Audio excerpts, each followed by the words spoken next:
Hello दोस्तों, कैसे हैं आप सभी लोग।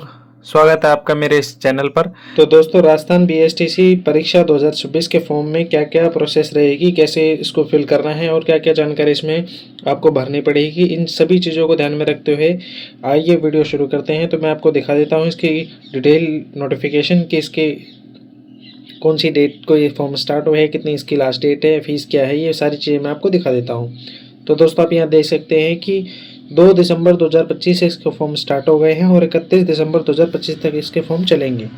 इसकी जो परीक्षा तिथि है वो बाद में घोषित की जाएगी और इसकी जो फीस है वो एक पेपर के लिए 450 रुपये, दोनों पेपर के लिए 500 रुपये, यानी कि जनरल और संस्कृत के लिए 500 रुपये है।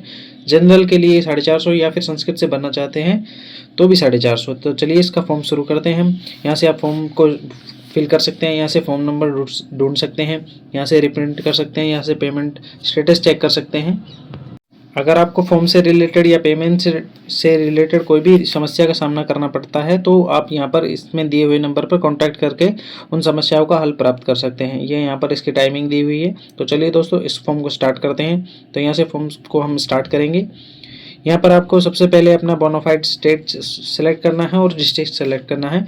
जिस भी आप राज्य से हैं या और जिस भी डिस्ट्रिक्ट से आप बिलोंग करते हैं वो आपको यहाँ पर सेलेक्ट करना है। डिस्ट्रिक्ट सेलेक्ट करने के बाद आपको अपना एग्जामिनेशन डिस्ट्रिक्ट सेलेक्ट करना है, यानी कि परीक्षा जिला प्राथमिकता देनी है कि पहले पे कौन से पे जिला रखना है, दूसरे पे कौन सा जिला रखना है। ये आपको यहाँ पर प्राथमिकता देनी पड़ेगी कि परीक्षा के टाइम आपको सबसे पहले कौन से ज़िले में एग्ज़ाम सेंटर चाहिए, उसके बाद दूसरे नंबर पर कौन से ज़िले में चाहिए। परीक्षा जिला भरने के बाद आपको अपने डिटेल फिल करनी है। आपका नाम, पिताजी का नाम, माताजी का नाम, मोबाइल संख्या, date of birth, gender, marital status और अगर आप मैरिड हैं तो हस्बैंड या वाइफ का नाम, और यहाँ पर कैटेगरी भरनी है।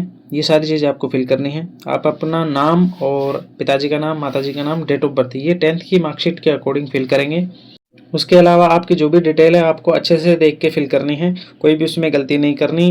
बार बार उसको चेक करके अच्छे से चेक करके ही फिल करना है। यहाँ पर आप अपनी डेट ऑफ बर्थ फिल करेंगे, उसके बाद आप जेंडर सेलेक्ट करेंगे, मैरिटल स्टेटस चेक करेंगे।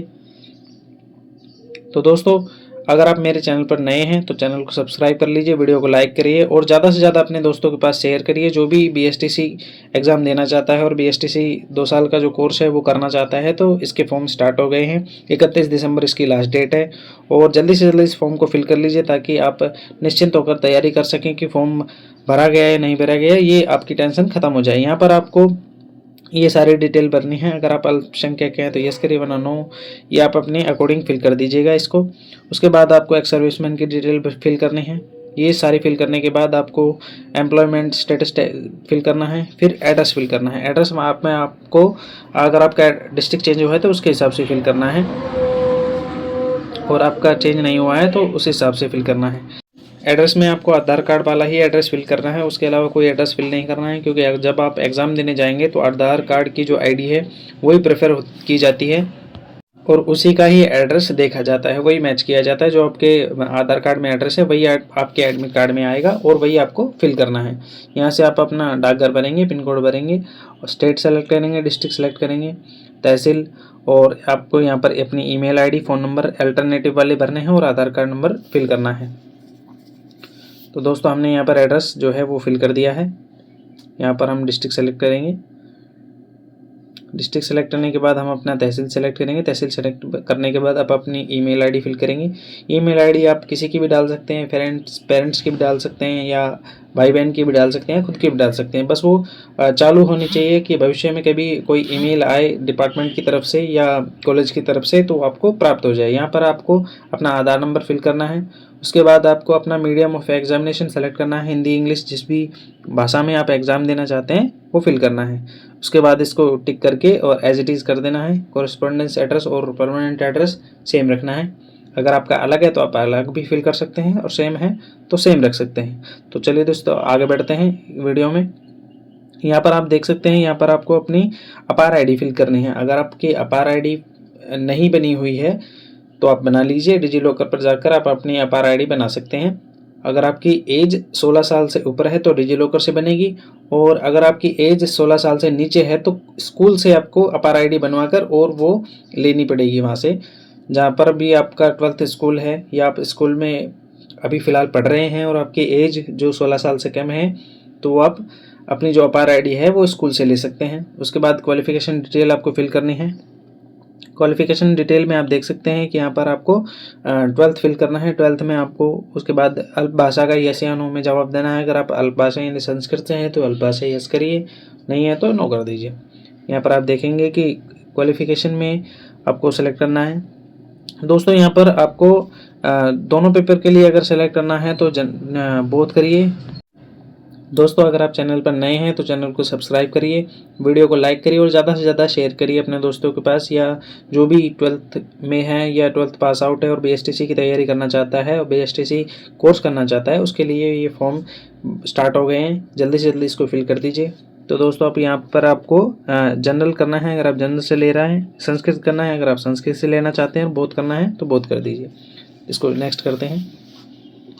नेक्स्ट में आपको 10th की डिटेल फिल करनी है कि कब कौन से बोर्ड से की, कब कौन से ईयर से की, कितने नंबर आए, कितने मार्क्स आए, परसेंटेज कितनी है, वो सारी यहाँ पर आपको फिल करनी है। यहाँ पर आप 10th की डिटेल फिल करेंगे, उसके बाद आप 12th की डिटेल फिल करेंगे। 12th में आप यहाँ पर देख सकते हैं बोर्ड सेलेक्ट करना है। बोर्ड सेलेक्ट करने के बाद आपको ईयर सेलेक्ट करना है। ईयर सेलेक्ट करने के बाद आपको मैक्सिमम मार्क्स लिखने हैं कि कितने नंबरों का जो एग्ज़ाम था वो हुआ, यानी कि 10th में लगभग 500 नंबर का होता है और 12th में लगभग 600 नंबर 10th में 600 नंबर का होता है और 12th में 500 नंबर का होता है। उसके हिसाब से आपको फिल करना है। दोस्तों यहाँ पर आप अपनी डिटेल फिल कर दीजिए।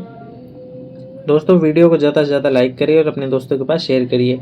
चैनल पर नए हैं तो चैनल को सब्सक्राइब कर दीजिए और ऐसी ही नई वीडियो देखने के लिए बेल आइकन को प्रेस कर दीजिए ताकि और भी नई आने वाली वीडियो आपको जल्द से जल्द प्राप्त हो। यहाँ पर हमने एजुकेशन डिटेल फिल कर दी है, इसको नेक्स्ट कर देंगे आई एग्री करके। यहाँ पर हमने आई एग्री करके और इसको नेक्स्ट कर देंगे। दोस्तों क्वालिफिकेशन डिटेल भरते टाइम आपको विशेष तौर पे ध्यान रखना है बोर्ड और यूनिवर्सिटी आपकी कौन सी लगती है। अगर आप CBSE से हैं, राजस्थान में भी CBSE बोर्ड लगता है तो उससे हैं तो उसको फिल करिए, और राजस्थान बोर्ड से अगर आपने 10th और 12th की है तो राजस्थान बोर्ड आपको सेलेक्ट करना है। ये चीज़ें ध्यान में रख के ही इसको फिल करना है। तो चलिए नेक्स्ट करते हैं।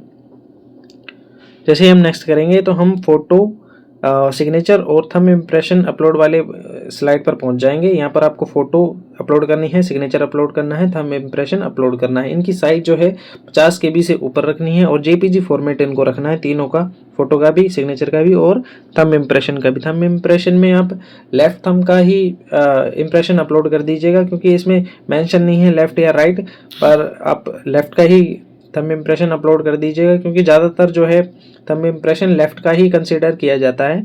तो आप अपना लेफ़्ट का जो थंब इम्प्रेशन है वो 50 KB से ऊपर रख के इसको अपलोड कर दीजिएगा। तो हम इसको फ़ोटो, सिग्नेचर और थंब इम्प्रेशन इसमें अपलोड कर देंगे। तो इसकी जो साइज़ है दोस्तों, मैं फिर बता रहा हूँ कि इसकी जो साइज़ है वो 50 KB से ऊपर रखनी है आपको। तो चलिए दोस्तों इसको अपलोड कर देते हैं, फ़ोटो, सिग्नेचर और थंब इम्प्रेशन को। यहाँ पर हमने फ़ोटो, सिग्नेचर और थंब इम्प्रेशन अपलोड कर दिए हैं। अपलोड करने के बाद आप नेक्स्ट पर क्लिक करेंगे तो आप नेक्स्ट वाले स्लाइड पर पहुंच जाएंगे। फ़ोटो आपको बिल्कुल साफ रखनी है, प्लेन बैकग्राउंड रखना है वाइट बैकग्राउंड में, और सिग्नेचर आपको ब्लू कलर के पेन से करके और उसको 50 KB से साइज में कन्वर्ट करके उसको अपलोड करना है। थंब इम्प्रेशन भी आपको वाइट पेज पे उस जो पैड होती है उससे दबा के और फिर अपलोड करना है। नेक्स्ट स्लाइड में हम देखेंगे कि आपको बैंक डिटेल अपडेट करनी है।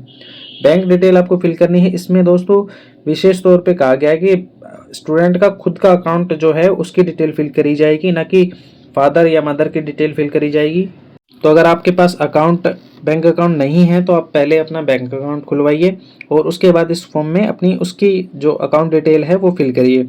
आपका स्वयं का खुद का अकाउंट होना चाहिए, उसके अलावा मदर का, फादर का या ब्रदर सिस्टर का किसी का अकाउंट नहीं चलेगा। इसमें इन्होंने इस बार सेल्फ अकाउंट मांगा है, उसमें आपको अपनी नाम भरना है, IFSC कोड भरना है, उसके बाद आपको अकाउंट नंबर फिल करने हैं 2 बार, उसके बाद नेक्स्ट कर देना है। नेक्स्ट करने के बाद आप अपनी स्लाइड पे पहुंच जाएंगे। यहाँ पर आपको बोनाफाइड सर्टिफिकेट नंबर फिल करना है और कास्ट सर्टिफिकेट नंबर फिल करना है। ये जाति मूल के जो नंबर हैं वो आपको फिल करने हैं, सर्टिफिकेट नंबर। ये जाति मूल के जो नंबर हैं दोस्तों, अगर आपके पास नए हैं तो नए वाले फिल करिए, कोशिश करिए कि नए वाले ही हों, और अगर नहीं है तो पुराने वाले फिल कर सकते हैं, आप नए बाद में बनवा सकते हैं। जैसे कि बहुत से लोगों का जो है स्टूडेंट का डिस्ट्रिक्ट चेंज हो गया है तो उनके नए बन रहे हैं, इसलिए आपको अगर नए हैं तो नए फिल करिए, पुराने हैं तो पुराने फिल कर दीजिए। दोस्तों अगर वीडियो आपको पसंद आए तो वीडियो को लाइक करिए, ज़्यादा से ज़्यादा अपने दोस्तों के पास शेयर करिए जो भी 12th में हैं या 12th पास आउट हैं और बीएसटीसी की तैयारी करना चाहते हैं, बीएसटीसी का कोर्स करना चाहते हैं, उसके फॉर्म स्टार्ट हो गए हैं। दोस्तों ये फॉर्म का आपका प्रीव्यू हो जाएगा। यहाँ से नेक्स्ट करने पर यहाँ पर आप अपनी डिटेल अच्छे से चेक करके और इसको फ्री ही सबमिट करिएगा पेमेंट के लिए। अगर आपने यहाँ से सबमिट कर दिया तो कोई करेक्शन नहीं कर सकते। अगर आप अभी चेक कर सकते हैं, अगर आपको कोई गलती हो, कोई मिस्टेक दिख रही हो तो यहाँ से आप अपना अपडेट करके उसको आगे बढ़ सकते हैं, यानी कि उसको अपडेट कर सकते हैं। कोई भी डिटेल करेक्शन करना है वो अभी कर सकते हैं, आप बैक जाके और इसको अपडेट कर सकते हैं। अगर आपने सबमिट कर दिया तो उसके बाद कोई ऑप्शन नहीं रहेगा आपके पास कि इसको अपडेट कर दे, जब तक कि डिपार्टमेंट करेक्शन डेट नहीं निकालता या करेक्शन के लिए नहीं बोलता है। तो दोस्तों इसको अच्छे से चेक कर लेना है और नेक्स्ट करके सबमिट करके पेमेंट के ऑप्शन पे पहुंच जाना है। यहाँ से आपको net banking, debit card, UPI 3 option मिलते हैं। तो मैंने यूपीआई सेलेक्ट करके और प्रोसीड नाउ पे क्लिक करेंगे तो हम यूपीआई वाले ऑप्शन पर पहुंच जाएंगे। यहाँ से हम इसको प्रोसीड नाउ पे क्लिक करके और पेमेंट वाले ऑप्शन पर पहुंच जाएंगे, जहाँ से आप अपने यूपीआई आईडी फिल करके या क्यूआर कोड को स्कैन करके पेमेंट कर सकते हैं। पेमेंट करने के बाद दोस्तों आप अपने फॉर्म को डाउनलोड कर सकते हैं और उसकी पीडीएफ सेव कर सकते हैं, प्रिंट आउट भी निकलवा सकते हैं। उसको अपने पास सेव रखना है। जब भी आपका एग्ज़ाम होगा और उसके बाद क्लियर होगा, क्लियर होने के बाद जब आपका एडमिशन होगा, एडमिशन के टाइम उस फॉर्म को आपको जमा कराना होगा, इसलिए उसको संभाल के रखिएगा। यहाँ पर दोस्तों आप क्यूआर कोड स्कैन करके और उसकी पेमेंट कर सकते हैं। पेमेंट करने के बाद आपको अपना फॉर्म का जो पीडीएफ है वो मिल जाएगा। दोस्तों पीडीएफ को डाउनलोड करके आपको रख लेना है। उसके अलावा आपको अपनी जो डॉक्यूमेंट है वो अपडेट करके रखने हैं। एग्ज़ाम के टाइम आपको अपने आधार कार्ड में एड्रेस अगर गलत है तो वो सही करवा लेना है। आधार कार्ड में अगर आपका नाम वगैरह गलत है तो उसको सही करवा लेना है। एग्ज़ाम के टाइम इसको दोस्तों मैंने बहुत से बच्चों को इसकी समस्याओं का सामना करते हुए देखा है। और आपके जो जाति मूल हैं वो अगर पुराने हैं तो आप नए बनवा लीजिए, अगर नए बने हैं तो कोई दिक्कत नहीं है, वो आपको एज इट इज़ आपको जमा कराने होंगे। दोस्तों अगर आपको वीडियो पसंद आई हो और आपको दी हुई जानकारी अच्छी लगी हो तो वीडियो को ज़्यादा से ज़्यादा लाइक करिए और वीडियो को शेयर करिए अपने उन दोस्तों के पास जो भी 12th में हैं या 12th पास आउट हैं और बीएसटीसी एग्ज़ाम की तैयारी कर रहे हैं या करना चाहते हैं। तो उसके फॉर्म जो है वो स्टार्ट हो गए हैं, जिसकी डेट जो है 2 दिसंबर 2025 से लेकर 31 दिसंबर 2025 तक रखी गई है। और इसकी जो फीस है वो 450 रुपये रखी गई है एक पेपर के लिए। दोनों पेपर के लिए रखी गई है 500 रुपये, यानी कि अगर आप जनरल से देना चाहते हैं तो 450 रुपये लगेंगे और संस्कृत से भी 450 लगेंगे, और जनरल और संस्कृत दोनों से देना चाहते हैं तो आपके 500 रुपये लगेंगे। यानी कि आपको दोनों सब्जेक्ट से अगर आप पेपर देना चाहते हैं, अगर आपने 12th में संस्कृत ली हुई है तो आप दोनों सब्जेक्ट से एग्ज़ाम दीजिए। दोस्तों मेरी वीडियो कैसी लगी कमेंट में आप बता सकते हैं। कोई समस्या हो तो भी आप कमेंट में बता सकते हैं। थैंक यू दोस्तों।